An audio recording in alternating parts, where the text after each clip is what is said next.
Muy buenas tardes, queridos amigos de la defensa pública. En el día de hoy quiero conversarles sobre los medios de impugnación y recursos ordinarios en su primera parte. Pero antes que nada, quiero darle las gracias al doctor Daniel Ramírez por la invitación y por permitirme formar parte del contexto de la Escuela Nacional de la Defensa Pública, institución que, como saben, amo. Gracias a la doctora Rosimar, directora de la Escuela Nacional de la Defensa Pública, por permitirme conversar con ustedes. Hoy estaré en un tema sumamente interesante, como ya les dije, en su primera parte, que se refiere a los medios de impugnación. Y esos medios de impugnación lo vamos a conversar, tal cual como lo señalé, a través y conforme, primero, en sus principios generales. Cuando nosotros hablamos de los medios de impugnación, cuando hablamos de la actividad recursiva, siempre tenemos que tomar en consideración los principios que se encuentran consagrados en el Código Orgánico Procesal Penal, sea que la competencia se refiera a la LOMNA o a la Ley Orgánica sobre el Derecho a la Mujer. Ambas normativas especiales remiten al Código Orgánico Procesal Penal, de la cual trae efectos y principios fundamentales que debemos poner, porque nosotros no podemos saber ni podemos pretender ejercer algún tipo de recurso sin conocer dichos principios. Lo primero que tenemos que tomar en consideración es el principio de la impugnabilidad objetiva, la impugnabilidad subjetiva, la legitimación, el agravio, la utilidad del recurso, el principio dispositivo y el principio de la reforma con respecto a la normativa que se vaya a poder efectuar. De igual manera, los recursos tienen efectos de lo cual constituye el hecho de que uno lo vaya a realizar, bien sea el pretender que un juez imparcial conozca el mismo el efecto extensivo y el efecto suspensivo, lo cual hablaremos en su oportunidad. Comencemos.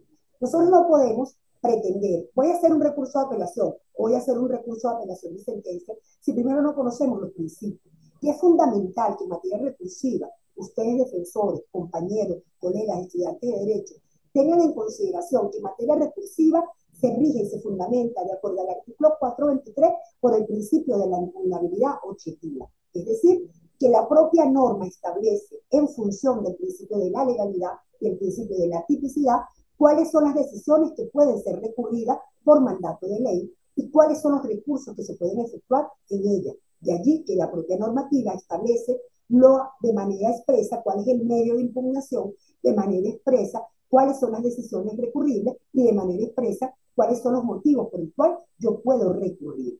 Eso me permite a mí entonces señalar que dependiendo el fallo que se vaya a dictar y que yo me sienta agraviado o afectado, hablamos entonces de un recurso de revocación cuando hablamos de autos de mero trámite, o de un recurso de apelación cuando hablamos de sentencias interlocutorias o de auto, o hablamos de sentencias definitivas en el juicio oral o del sobreseimiento.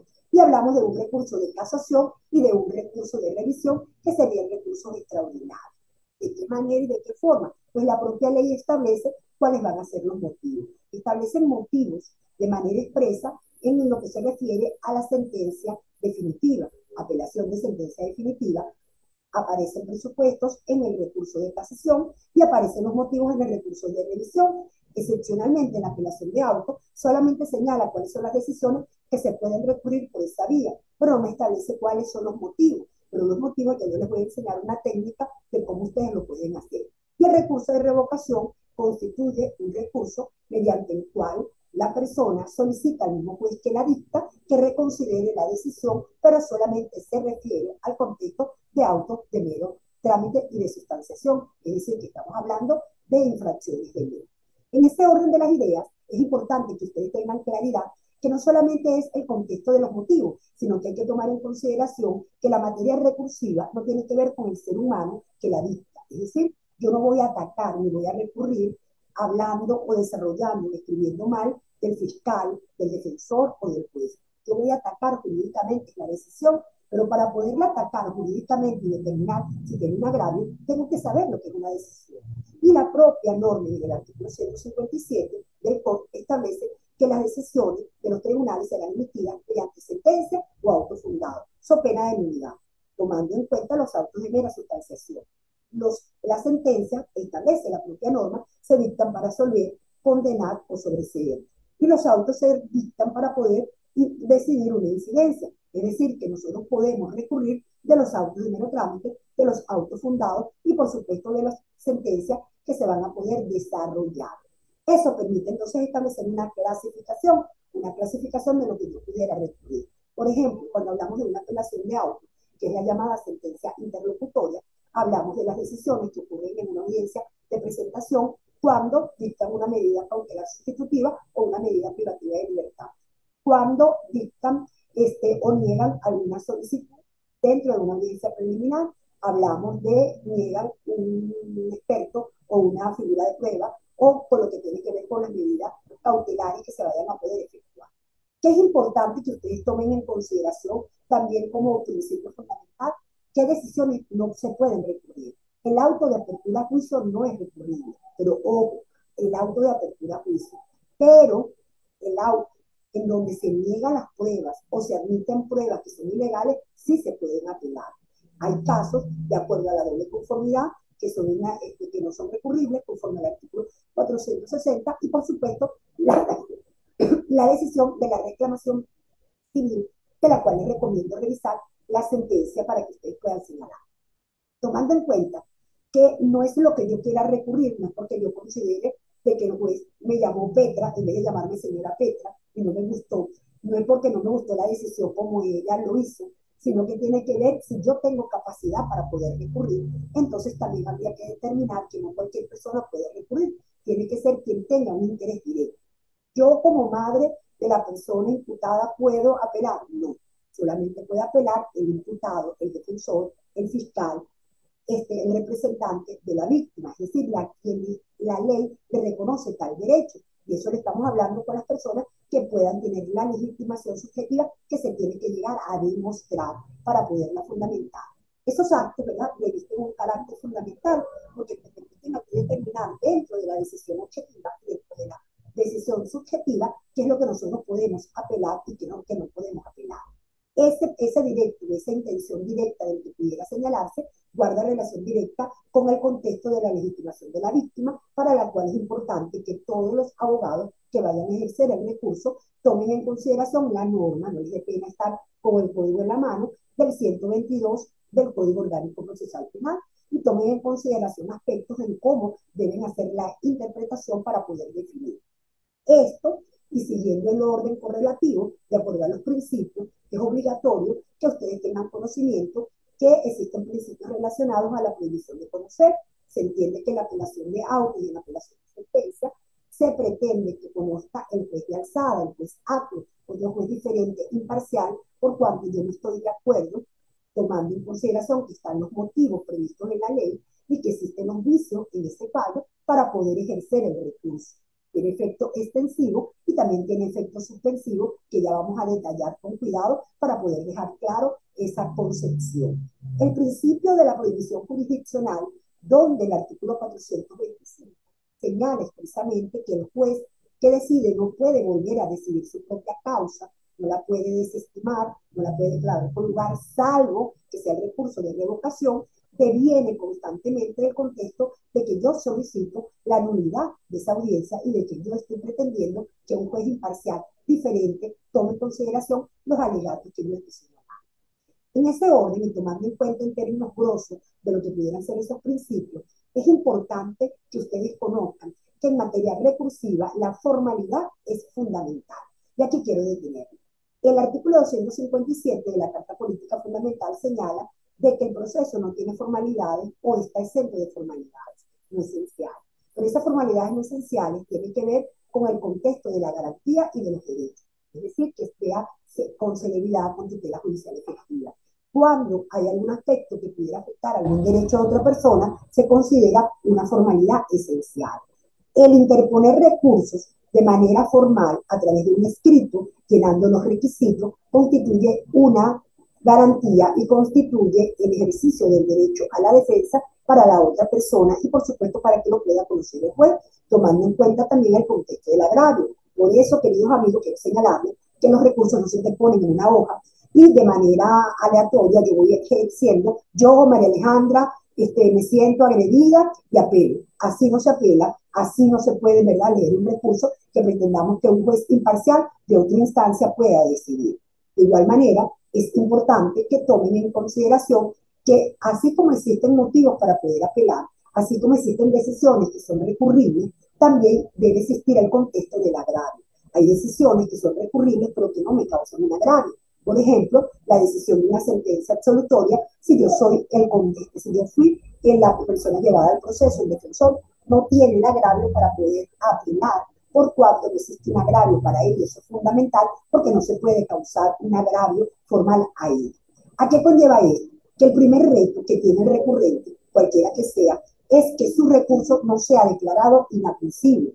Y para ello yo debo siempre tomar en consideración las causales del artículo 428 del Código Orgánico Procesal Penal. Es decir, uno, cuando la parte que conozca no esté legitimada para ello, que lo ejerza un familiar, que lo ejerza una organización, que lo ejerza yo porque soy académica, cuando el recurso se interponga de forma extemporánea, que los lapsos se cumplen a cabalidad, cuando la decisión que se recurre sea impugnable, deberán recurrir porque se dicta una autoapertura y yo no quiero ir a juicio, o porque están dentro de las causales fuera de lo que establece la propia normativa. Eso, teniendo claro la figura de la inadmisibilidad, me permite entonces indicarles a ustedes que los recursos tienen un efecto extensivo conforme al artículo 429, indicando que cuando en un proceso hay varios imputados o se tratan de delitos conexos, el recurso interpuesto por una de las personas, siempre, ¿verdad?, de que no lo vaya a perjudicar, se extiende la favorabilidad a favor de él, tomando en cuenta aspectos fundamentales que les sean aplicables por idénticos motivos, que no les cause perjuicio, que se encuentren en esa misma situación y que sean varias las personas o que sean delitos conexos para poderlo desarrollar. Eso se llama uniformidad de los recursos. Los efectos de los recursos, tenemos el efecto suspensivo y el efecto devolutivo. El efecto devolutivo, que tiene que ver y guarda relación directa con el contexto de la apelación, que es cuando el recurso de apelación consiste en que vaya a ser conocido por un juez superior, el juez ACUE lo remite al juez ACUE y el juez ACUE, al decidirlo por lugar, pues lo remite a otro juez que le corresponde conforme a ese contexto de la imparcialidad.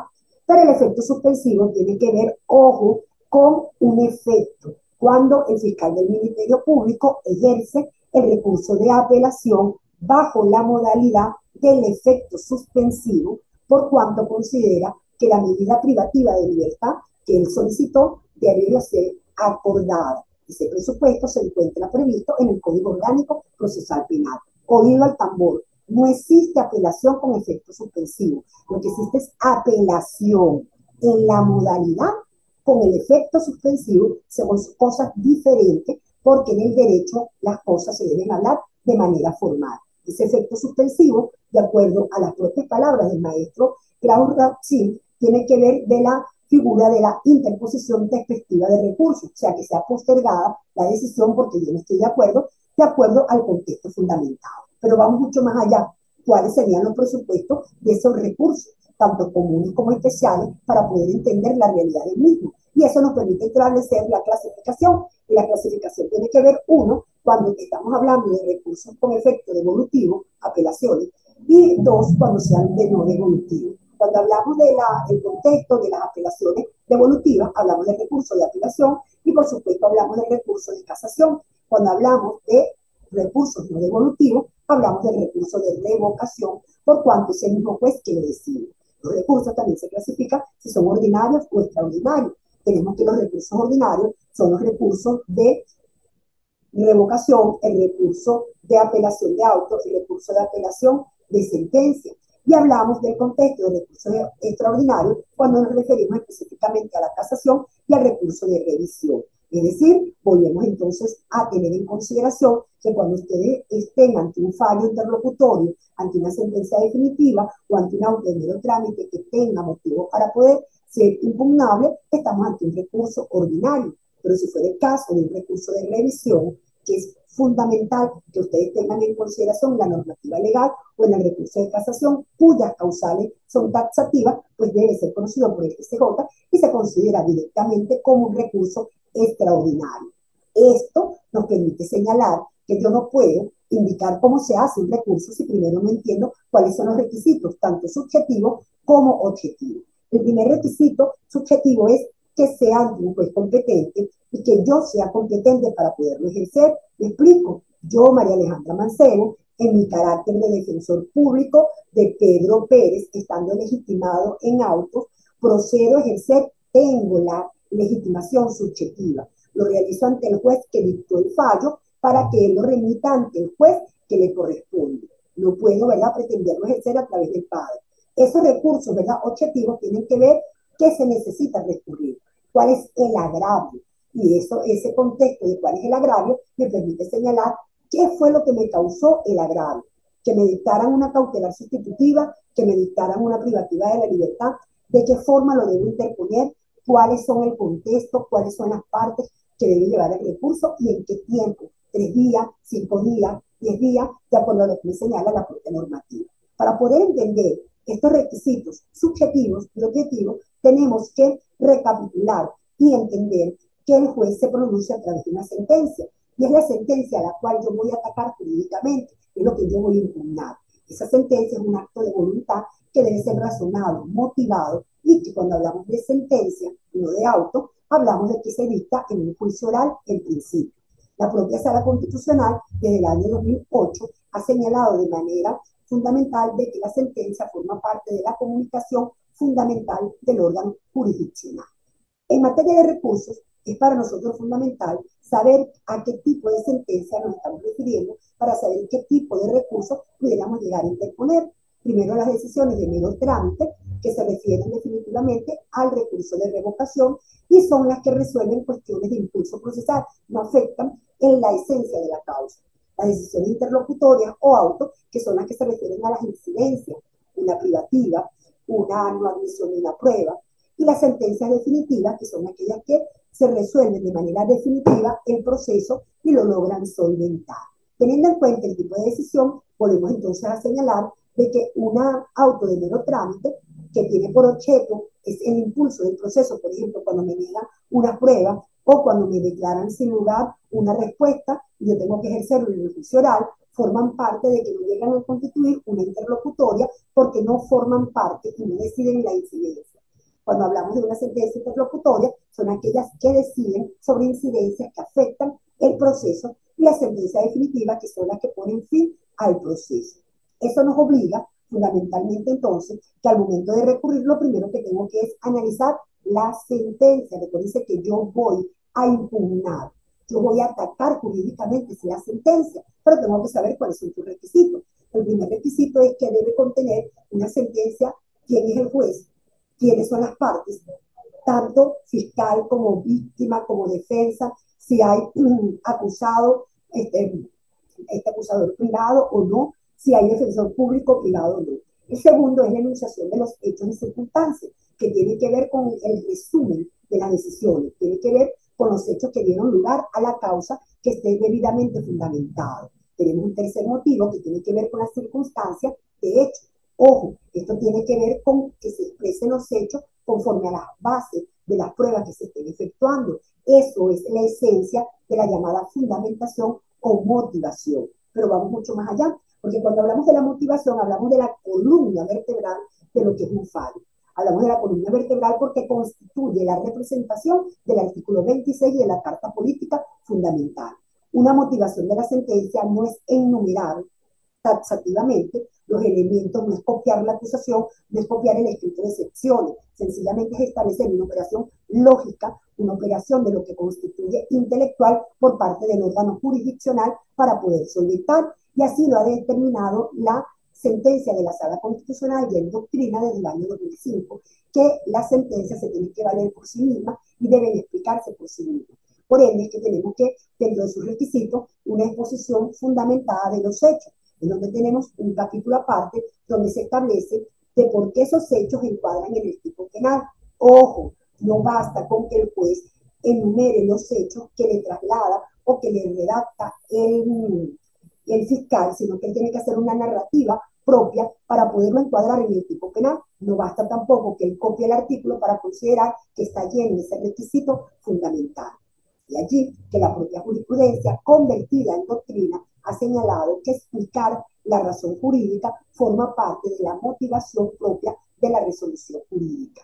Tenemos entonces el requisito de la sentencia, en donde se expresa con claridad si la persona es declarada absuelta, si han cesado las medidas, de qué manera cesaban las medidas, dejar sin efecto la exclusión del sistema, la figura de lo que pudiera significar Interpol, si la persona es condenada, tiene que establecer a qué fue condenada, cuál es la pena accesoria, si la persona se encuentra privada o no se encuentra privada, de qué manera se va a dictar. De igual manera sucede con el sobreseimiento.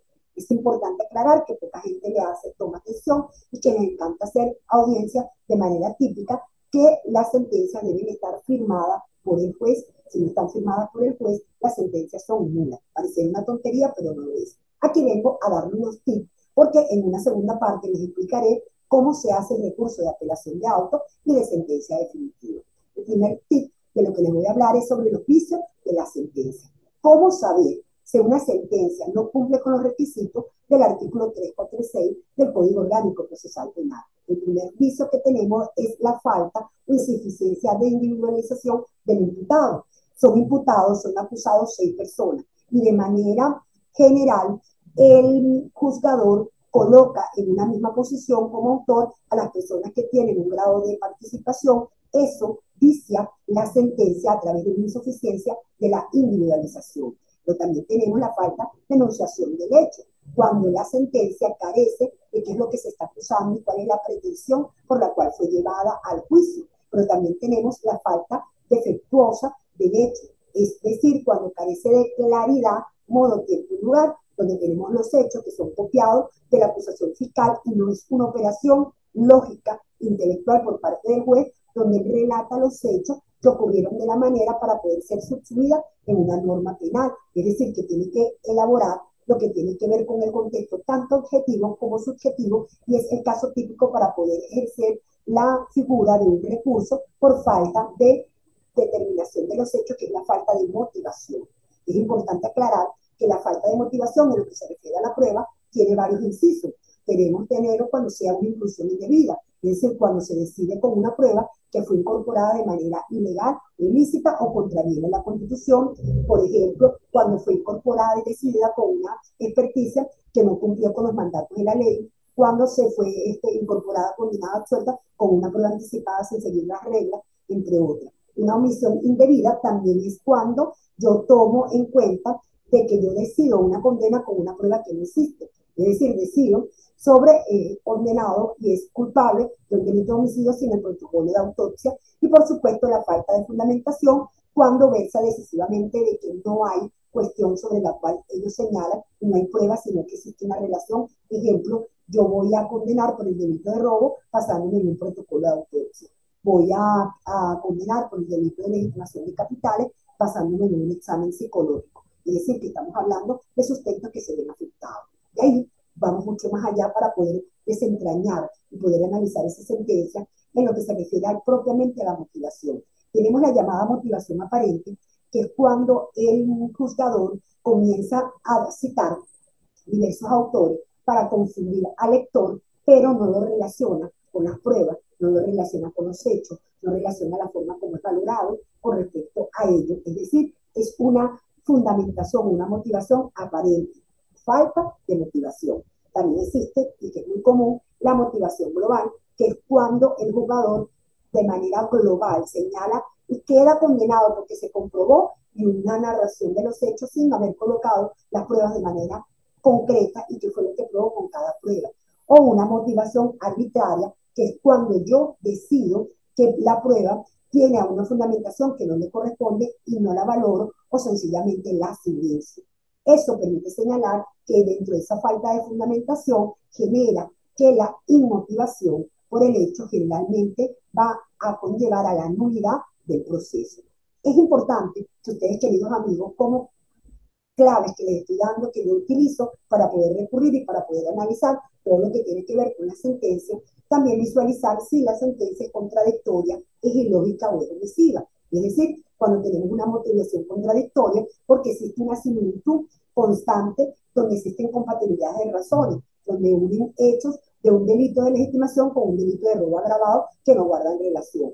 Es ilógica porque carece de cualquier entendimiento, porque se está hablando de un delito de robo y comienza a hablarse directamente de una falta.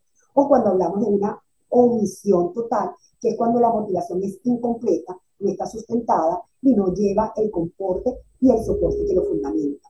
Tenemos entonces de igual manera lo que pudiera ser la ausencia de fundamentación jurídica. Pasa muchísimo cuando el juez se conforma con decir queda condenado por el delito de corrupción. Ajá, pero ¿de qué manera los hechos que se dieron por comprobado, con las pruebas que debe decir de qué manera se dio por comprobado, están inmensos en ese tipo penal? No basta copiar el tipo penal, recuerde que es una operación lógica e intelectual del órgano jurisdiccional. Y por supuesto la parte dispositiva que debe tener completo para poderlo desarrollar. ¿A qué conlleva esto? Que la motivación no es un capricho de los recurrentes, no es un capricho del Estado Social de Derecho, sino que es la manifestación del artículo 26 de la Carta Política Fundamental y por supuesto del artículo 2 de la Constitución, que establece que Venezuela es un Estado social de derecho y de justicia. Vamos mucho más allá, también tiene un fundamento legal. La propia ley determina que el juez debe decidir de manera fundada. Fundada significa motivada, y por ende, si no lo realiza de esa manera, va a estar sopenado a una nulidad. ¿De qué manera yo puedo entender por qué es tan importante la motivación como fundamento y ejercicio del artículo 26 y del artículo 2? Porque estamos hablando del ejercicio de persuasión. Yo persuado cuando yo motivo. De igual manera, yo estoy atacando y estoy sometiéndome al ordenamiento jurídico. Estoy pretendiendo de convencer a ese tribunal superior que lo va a decidir, convenzo a las partes de lo que se está efectuando, pero sobre todo es la tarea fundamental que es el rol del juez. De aquí que la motivación constituye para la doctrina como la forma legítima del Poder Judicial. No es que yo decida de manera arbitraria, es que decida de manera motivada. Es el uso apropiado de los recursos, porque si no estoy en estado de indefensión, es evitar el uso arbitrario por parte de los órganos jurisdiccionales, pero sobre todo es la manera como se comunica el juez ante las partes y ante la sociedad. Esto permite entonces recordarles a ustedes que los objetos de impugnación son los autos de mero trámite, trámites del recurso, lo que tiene que ver con el impulso procesal, negativas de una copia, por ejemplo, recurso de revocación. Autos fundados, que son los que resuelven cualquier incidente, que son las llamadas sentencias interlocutorias, y las sentencias, que son las llamadas para absolver, condenar o sobreseer. Esto me va a permitir determinar cuál es el tipo de recursos que se van a poder efectuar. Queridos amigos, esta es la primera entrega para poder hacer un segundo video donde les explique cómo se debe hacer y cuál es la técnica para el recurso de apelación de auto y de sentencia. Pero para ello tienen que estudiar, leer con cuidado los tips que les di hoy para que podamos identificar los vicios de la sentencia. Muchísimas gracias por la oportunidad. Ha sido una presentación de excelencia donde me permite señalar definitivamente que la defensa pública es fundamental para poderlo ejercer. Más aún, quiero señalarles formalmente que yo aprendí a recurrir en la defensa pública, donde logré ejercer cualquier tipo de recurso de una manera consona y de manera exquisita, porque no hay manera mejor de que exprese lo que es el derecho cuando nosotros estamos hablando formalmente de lo que pudiera significar la figura propia de ese contexto